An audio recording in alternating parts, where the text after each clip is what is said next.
नमस्कार, मैं निधि परवाल आज 6S के चौथे भाग यानी कि इफेक्टिव स्टॉक मैनेजमेंट के बारे में बातचीत करूंगी। यह पूरी बातचीत दो भागों में डिवाइडेड रहेगी, जहां पे पहले भाग में हम देखेंगे कि आखिर हमें स्टॉक मैनेजमेंट की ज़रूरत क्यों है, और दूसरे भाग में हम देखेंगे कुछ तरीके, कुछ टूल्स और टेक्निक्स जिसके तरीके से हम बेहतर तरीके से हमारे स्टॉक को मैनेज कर सकते हैं।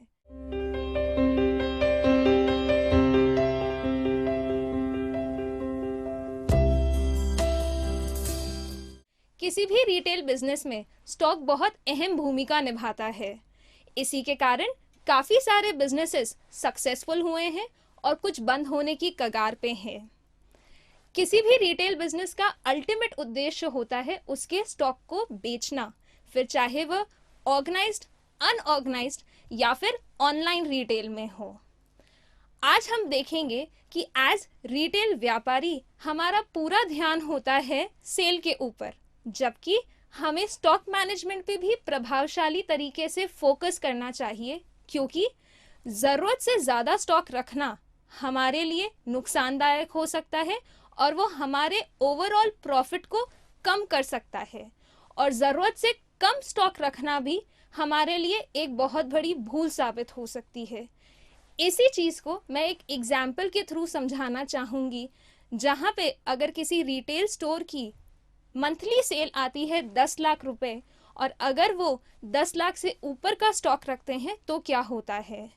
हमारे एक्सपर्ट्स ने ऐसा काफ़ी सारी दुकानों में देखा है कि यहाँ पे मंथली सेल है 10 लाख रुपए लेकिन स्टॉक है 50 लाख तक का, जबकि उनके पास स्टॉक होना चाहिए 10 लाख या उसके आसपास का। यानी कि इस सिचुएशन में स्टोर के पास 40 लाख तक का एक्स्ट्रा स्टॉक है। अब ये जो ओवरऑल स्टॉक है ये किस किस तरीके से आपको अफेक्ट करता है ये हम देखते हैं। सबसे पहले, आज की डेट में किसी भी बैंक 13.5% की रेट पे हमें लोन देता है।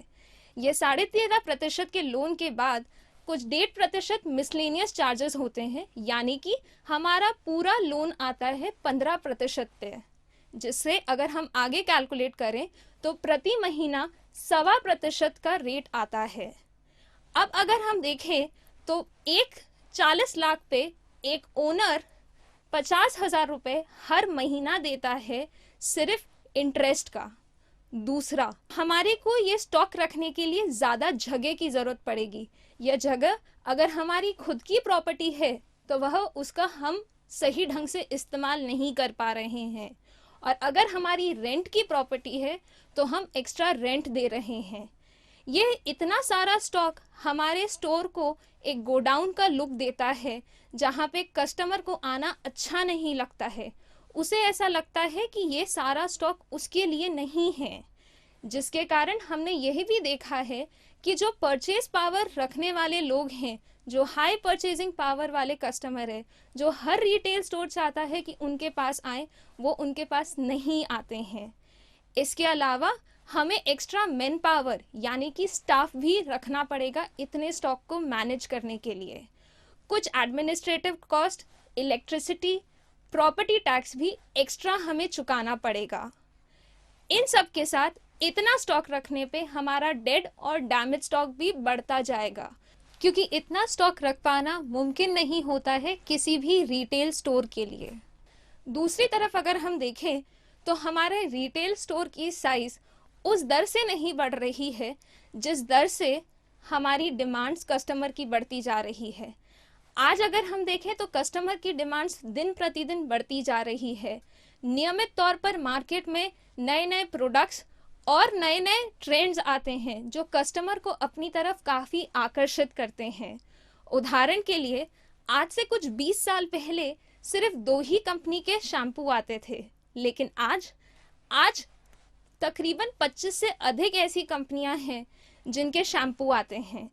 अब ये खाली एक कंपनी का एक शैम्पू नहीं आता है, इनमें अलग अलग वेरिएंट्स आते हैं, जैसे कि herbal shampoo, anti dandruff shampoo, anti hair fall shampoo, dry hair के लिए अलग, ऑयली हेयर के लिए अलग, कर्ली हेयर के लिए अलग।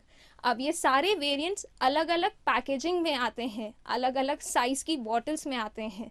तो एक रिटेलर के लिए सारी कंपनियों के सारे तरह के शैम्पू सारे तरह की साइज और पैकेजिंग में रख पाना मुश्किल होता है। हमारा दूसरा अगर हम उदाहरण लें इसी सिचुएशन में, तो मेंस वेयर में फॉर्मल ट्राउजर में बहुत सारी वैरायटी आने लगी है, जैसे कि कार्गो पैंट्स, खाकी pants, chinos, flat front pants इत्यादि। अब ये सारी पैंट्स अलग अलग फिट्स में होती हैं, जैसे कि regular fit, slim fit, pencil fit, और ये सारी वैरायटी ये सारी फिट्स में अलग अलग साइजेस में रखना पड़ता है। तीसरा पॉइंट जो सबसे ज़्यादा एज अ रिटेल व्यापारी हमें इफेक्ट करता है वह है कि हमारा इन्वेस्टमेंट स्टॉक में रेगुलर बेसिस पे रहता है। किसी भी रिटेल स्टोर में अगर हम देखें तो उसके फर्नीचर, लाइटिंग, फिटिंग का एक बार का कॉस्ट होता है, एक बार का इन्वेस्टमेंट होता है, लेकिन उसकी रेगुलर बेसिस पे जो इन्वेस्टमेंट होता है वह होता है स्टॉक के ऊपर। वास्तविक प्रोडक्टिविटी की अगर हम बात करें तो वह होती है कम से कम स्टॉक में ज़्यादा से ज़्यादा सेल दे पाना। हमेशा ऐसा कहा जाता है कि ग्राहक पुराना अच्छा होता है और स्टॉक हमेशा नया अच्छा होता है, जो आपके स्टोर को नया लुक दे सके, हमेशा एक फ्रेश लुक दे सके, और पुराना स्टॉक उसके कंपैरिजन में हमें पुराना लुक देता है, जिसके कारण ओवरऑल अगर हम देखें तो हम हमारे कॉम्पिटिटर से बहुत पीछे हो जाते हैं। जो मैंने शुरुआत में एग्जाम्पल दिया था कि अगर हमारे पास इतना ज़्यादा स्टॉक होता है तो वो हमारे प्रॉफिट को किस तरीके से अफेक्ट करता है, उसमें एक चीज़ और है कि ये हमारे 5 से 7% ग्रॉस प्रॉफिट को ले लेता है, जिसके कारण हमारा नेट प्रॉफिट और कम होता है, और आज के इस कॉम्पिटिटिव मार्केट में यह बहुत बड़ी चीज़ होती है। एज रिटेलर्स हम कुछ कॉमन गलतियां करते हैं स्टॉक को लेके, जिसके कारण ये हमें बहुत महंगी पड़ती है फ्यूचर में। सबसे पहली गलती जो हम कई बार कर देते हैं वह होती है कि हम नए प्रोडक्ट्स और नई प्रोडक्ट लाइंस लाने की कोशिश करते हैं बिना मार्केट रिसर्च के। हमें ये नहीं पता होता है कि ये प्रोडक्ट हमारे यहाँ पे चलेगा या नहीं, हमारे यहाँ पे जिस तरीके के कस्टमर आते हैं वह ये प्रोडक्ट लेंगे भी या नहीं, लेकिन फिर भी हम दूसरों को देखते हुए उन प्रोडक्ट्स को हमारे यहाँ पे ले आते हैं। चलिए, अगर ले भी आए तो उसके बाद भी हम कभी उन्हें रेगुलर बेसिस पे ये नहीं देखते हैं कि क्या वो प्रोडक्ट चल भी रहे हैं ये या नहीं, किस तरीके के कस्टमर वो प्रोडक्ट्स ले रहे हैं, क्या वो कस्टमर्स उन प्रोडक्ट्स को लेने से सेटिस्फाइड हैं भी या नहीं। कहीं ऐसा तो नहीं कि वह प्रोडक्ट लेने से कस्टमर को एक और चीज़ की ज़रूरत है जो वो मार्केट में कहीं और से लेता है, जो अगर आप रखें तो वह आपके यहाँ से ले सकता है। दूसरी गलती जो हम करते हैं एज रिटेल व्यापारी, हमें ऐसा लगता है कि जितना ज़्यादा स्टॉक होगा हमारे लिए उतना अच्छा है, हमारा सिरदर्द कम है, कस्टमर को जो चाहिए होगा वह ले लेगा। लेकिन असलियत में देखा जाए तो ऐसा बिल्कुल नहीं होता है। साथ ही एक और चीज़ देखी गई है कि हमारे डिस्ट्रीब्यूटर और सप्लायर हमें बड़े ही आकर्षित से ऑफर देते हैं कि हम ज़रूरत से ज़्यादा स्टॉक एक साथ ले लें। उदाहरण के लिए, अगर एक किराने की दुकान पे एक साबुन की एक पेटी बिकती है 1 महीने के अंदर, और अगर डिस्ट्रीब्यूटर उसे ये ऑफर देता है कि भाई आप 6 पेटी एक साथ ले लो तो मैं आपको 2 से 3% का डिस्काउंट दूंगा। अब वो 2 से 3% का डिस्काउंट इतना लालच भरा होता है कि हम ये भूल जाते हैं कि वो 6 महीने का स्टॉक हमारे यहाँ पे एक साथ पड़ा रहेगा, हमारा उतना कैपिटल उस चीज़ में फंस जाएगा जिसके कारण हम कोई और स्टॉक नहीं ले पाएंगे, और ये स्टॉक हो सकता है कि पड़े पड़े डैमेज और डेड भी हो सकता है। ये था हमारा पहला भाग।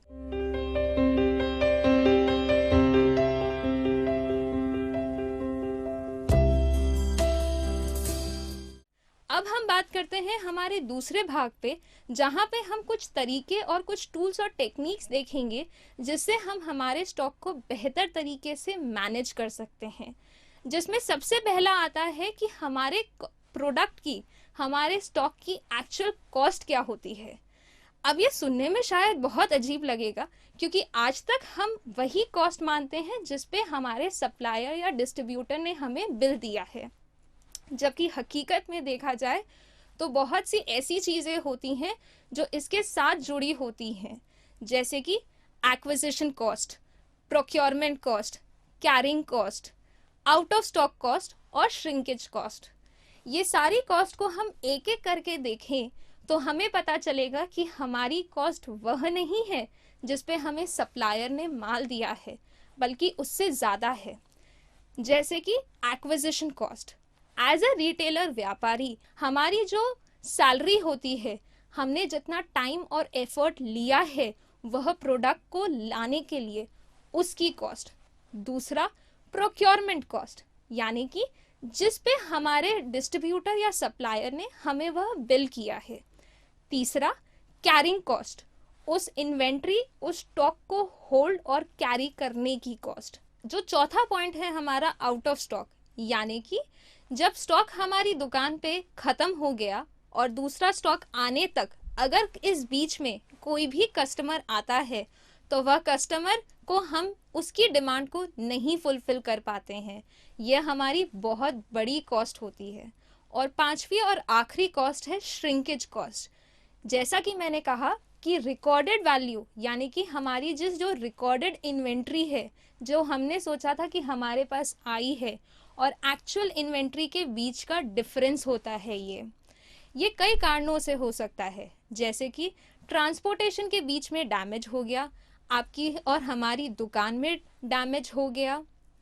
उसके अलावा हमारा स्टाफ या कस्टमर बिना बिल करे वह प्रोडक्ट हमारी दुकान से ले गया है, या वेंडर ने माल सप्लाई करने में कुछ गड़बड़ करी है। दूसरा तरीका जिससे हम हमारे स्टॉक को बेहतर तरीके से मैनेज कर सकते हैं वह है कैटेगरी वाइज इस चीज़ को डिवाइड करना। हम अगर हमारे स्टॉक को कैटेगरी वाइज डिवाइड करें तो उससे क्या होगा। यह कैटेगरी वाइज डिवाइड करने का एक ही तरीका है कि हमारे सेल्स डेटा के अनुसार हम ये कैटेगरी बनाएं। इसमें सबसे पहली कैटेगरी आती है फास्ट मूविंग गुड्स की, जिसमें वह गुड्स आते हैं जो बहुत स्पीड से एक दुकान से सेल होते हैं। एज अ रिटेल व्यापारी हमें इन पे बहुत ज़्यादा फोकस देने की ज़रूरत होती है। दूसरे होते हैं स्लो मूविंग गुड्स, जिनकी सेल बहुत ज़्यादा स्लो होती है और यह इतनी तेज़ी से दुकान से नहीं बिकते हैं। तीसरा होता है डेड स्टॉक। डेड स्टॉक यानी कि वो प्रोडक्ट्स या तो वो एक्सपायर हो चुके हैं या फिर वो आउट ऑफ फैशन हो चुके हैं, जिसके कारण इनकी डिमांड मार्केट में एकदम से ख़त्म हो चुकी है। जैसे कि कुछ मोबाइल्स जो आउटडेटेड हो जाते हैं, उनके बाद उन्हें कोई कस्टमर नहीं लेता है, दुकानदार के पास वह स्टॉक सिर्फ रह जाता है।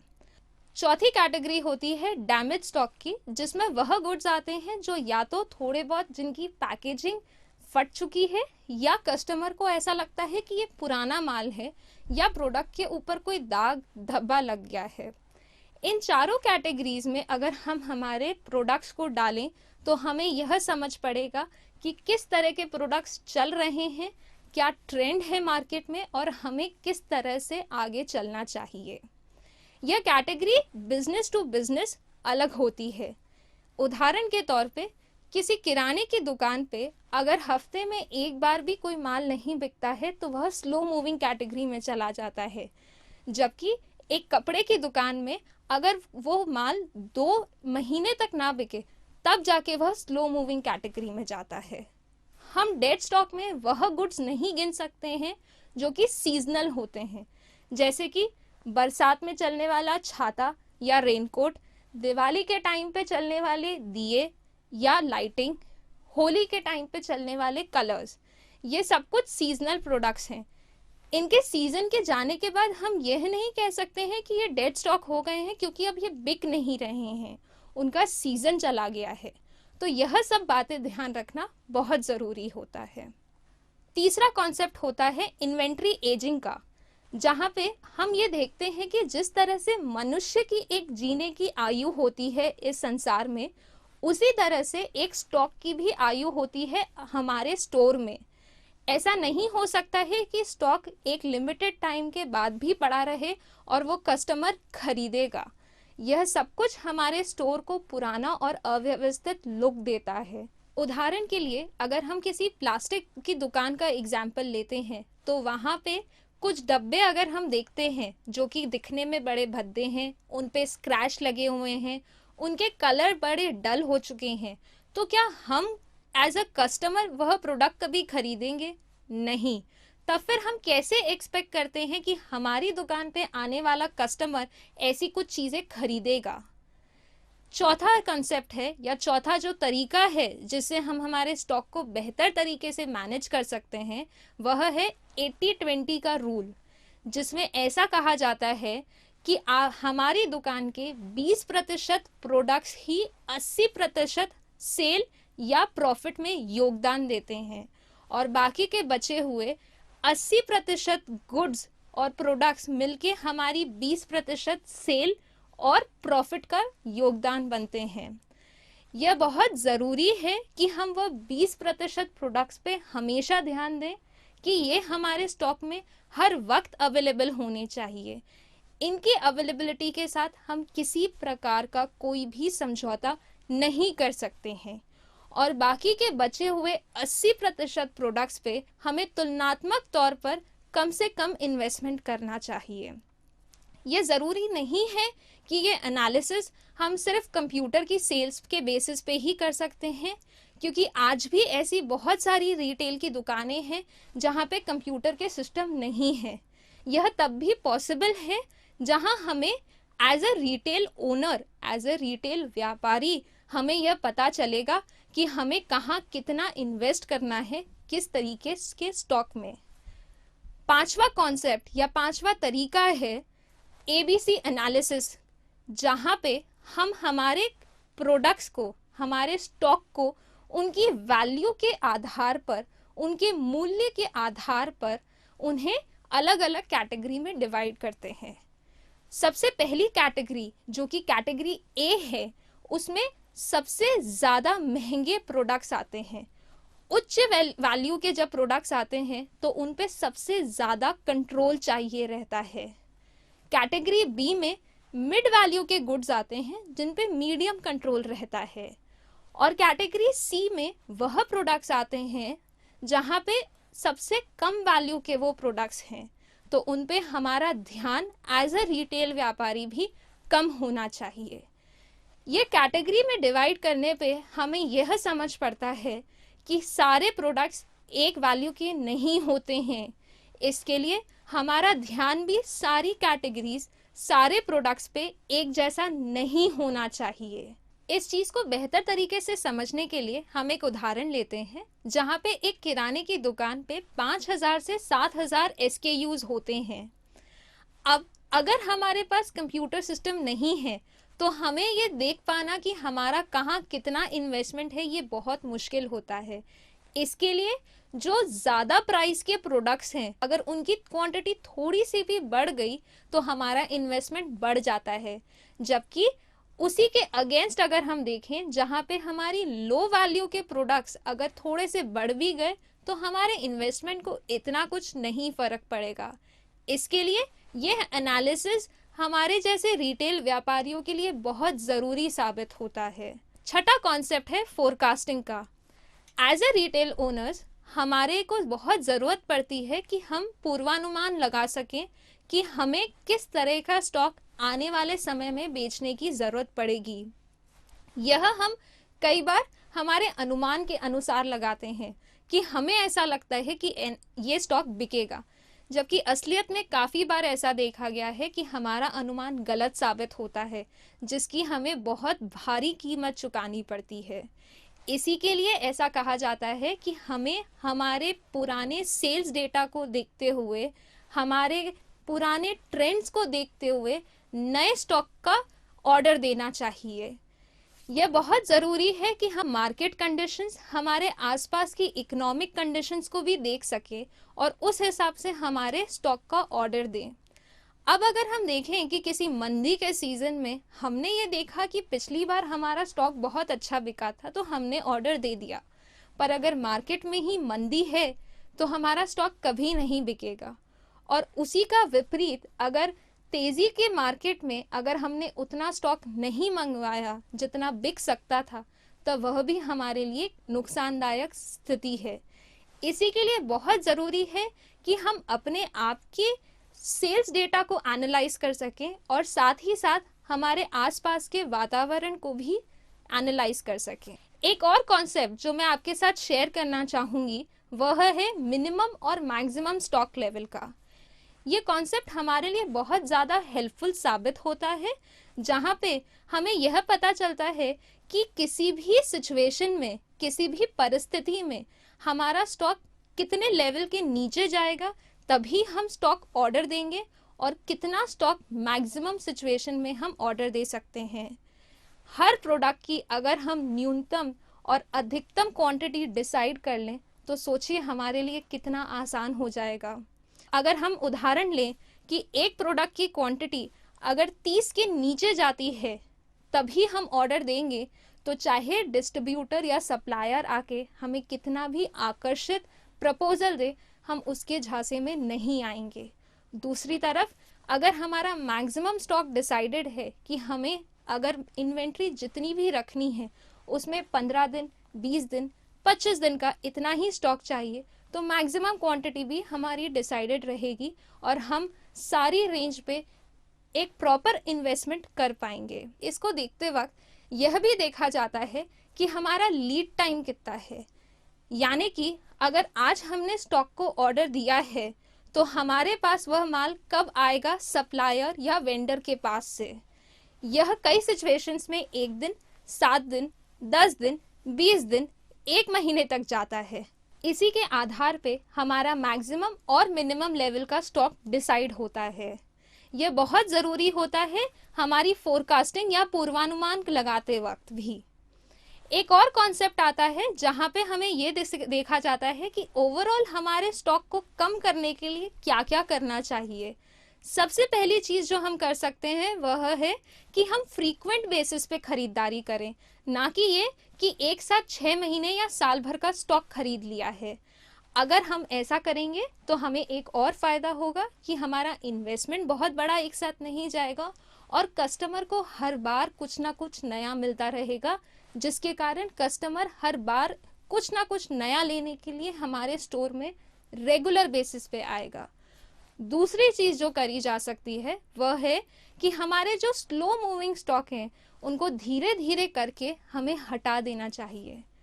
तीसरी चीज़ जो हम कर सकते हैं वह है कि हमें कुछ वैरायटी और कुछ असॉर्टमेंट को हटा देना चाहिए हमारे स्टॉक से। ये कभी भी पॉसिबल नहीं है, ये कभी भी मुमकिन नहीं है कि हम कस्टमर के लिए हर चीज़, हर प्रोडक्ट रख पाएँ हमारी दुकान में। इसके लिए कुछ चीज़ों को हमें हमारी दुकान से हटाना पड़ेगा। चौथी चीज़ जो करी जा सकती है वह है कि हम हमारी दुकान के लिए एक परचेज पॉलिसी बनाएं कि हम कब कौन सी चीज़ कितनी क्वांटिटी में किन सिचुएशंस में खरीदेंगे, हमारे वेंडर, हमारे सप्लायर के साथ किस तरह के टर्म्स और कंडीशंस के साथ हम खरीदारी करेंगे। हमारे इस सेशन के ख़त्म होने के बाद एक बहुत अच्छा टूल आएगा जहाँ पे ये परचेज पॉलिसी और डिटेल में हमें समझाई जाएगी। इसके अलावा हम एक और चीज़ के बारे में बातचीत करेंगे, वह है कि हमारा जो स्टॉक नहीं बिक रहा है, जो या तो डेड स्टॉक बन गया है या वह बहुत स्लो मूविंग स्टॉक की कैटेगरी में है, उन्हें किस तरीके से हम लिक्विडेट कर सकते हैं।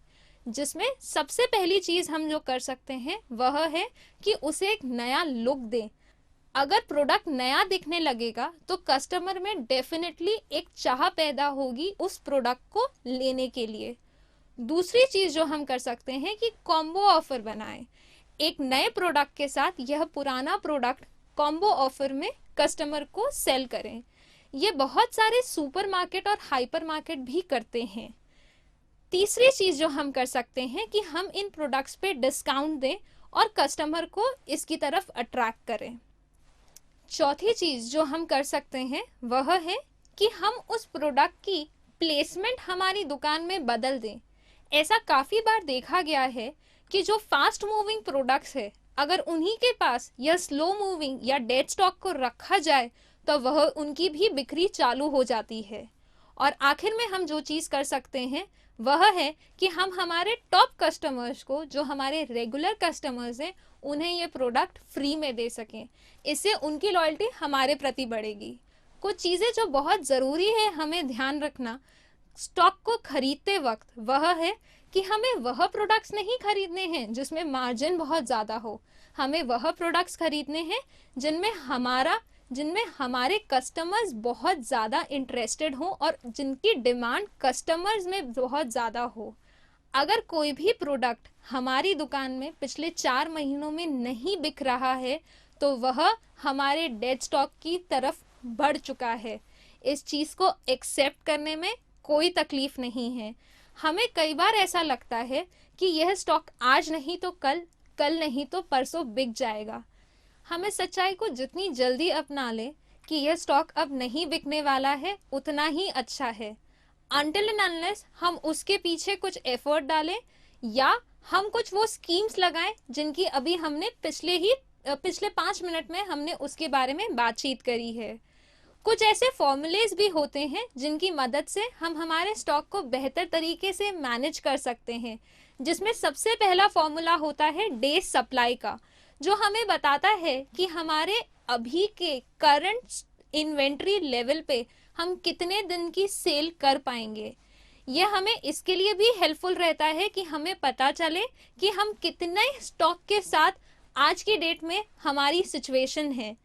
आज की हमारी सिचुएशन के आधार पे हम ये डिसाइड कर सकते हैं कि हमें आगे कितना स्टॉक चाहिए रहेगा। दूसरा फॉर्मूला होता है स्टॉक टू सेल्स रेशियो का, जहाँ पे हम हमारे महीने की शुरुआत में जो स्टॉक होता है उसे डिवाइड करते हैं हमारी सेल से। उदाहरण के लिए अगर हमारा यह रेशियो है 5:1 का, तो हम 100 रुपए का स्टॉक रखते हैं 20 रुपए की सेल के लिए। ये पूरा यह रेशियो जितना कम रहेगा उतना ही अच्छा है, लेकिन यह इतना कम भी नहीं होना चाहिए कि कस्टमर यह कहे कि यहाँ तो कुछ स्टॉक मिलता ही नहीं है। इसके साथ एक और फॉर्मूला जुड़ा हुआ है वेलोसिटी का, जो हमें यह बताता है कि हमारा रिटर्न ऑन इन्वेस्टमेंट क्या है। हमारा स्टॉक में जो पैसा लगा हुआ है वह कितनी बार घूम रहा है। यह बहुत ज़रूरी होता है। जैसे कि अगर हम देखें कि हम 6 लाख रुपए की सेल 2 लाख के स्टॉक से करते हैं तो हमारा पैसा 3 बार घूम रहा है। उसी की जगह पे अगर हम 6 लाख की सेल 1.5 लाख के स्टॉक से करते हैं तो हमारा पैसा 4 बार घूमता है। तो जितनी बार पैसा घूमता है उतनी बार नया स्टॉक आता है, उतनी बार हमसे कस्टमर खुश रहता है, उतनी बार हमारा इन्वेस्टमेंट पैसा अननेसेसरी नहीं फंसता है और हमारे स्टॉक को डेड स्टॉक या डैमेज स्टॉक में पहुंचने के लिए कम वक्त मिलता है। एक और फॉर्मूले रहता है स्टॉक टर्न का, जहाँ पे हम हमारी सेल्स को स्टॉक से डिवाइड करते हैं। यह फॉर्मूले के अनुसार यह रेशियो जितना ज़्यादा होगा उतना अच्छा रहेगा, क्योंकि यह बताएगा कि हमारा स्टॉक कितनी तेज़ी से मूव हो रहा है, जो फैशनेबल प्रोडक्ट्स में बहुत ज़रूरी होता है। अगर हम स्टॉक टर्न रेट की बात करें तो आज की डेट में इंडिया में तकरीबन हर 15 दिन में फैशन बदलता है, जो कि टियर 2 सिटी तक पहुंचते पहुंचते तकरीबन 1 महीना हो जाता है और टियर 3 सिटी तक पहुंचते पहुंचते वो 1.5 महीने से 2 महीने लेता है। अब इस सिचुएशन में अगर हम स्टॉक टर्न हमारा ज़्यादा होगा तो हमारे लिए बेनिफिशियल है कि ना तो हमें वो स्टॉक को आगे कैरी करना रहेगा और ना ही हमारा वो स्टॉक डेड स्टॉक में कन्वर्ट होगा। इन टोटल अगर इस पूरी बातचीत को हम समराइज करें तो हमने यह देखा है कि हमें स्टॉक मैनेज करने की क्यों ज़रूरत है, कुछ कॉमन गलतियां जो हम करते हैं एज रिटेल व्यापारी, जो हमें बहुत महंगी पड़ती है हमारे स्टॉक को लेके, और हमेशा हमें वह प्रोडक्ट्स रखने चाहिए जो inventory ageing, rule of 80-20, ABC analysis पे खरे उतरते हों। इसके अलावा हम कुछ टूल्स देखेंगे इन डिटेल में, जैसे कि purchase policy, return on investment, velocity concept जो है, और आखिर में मिनिमम और मैक्सिमम स्टॉक लेवल कैसे मेंटेन करना चाहिए। ये सारे टूल्स हम आगे अभी और डिटेल में डिस्कस करेंगे। धन्यवाद।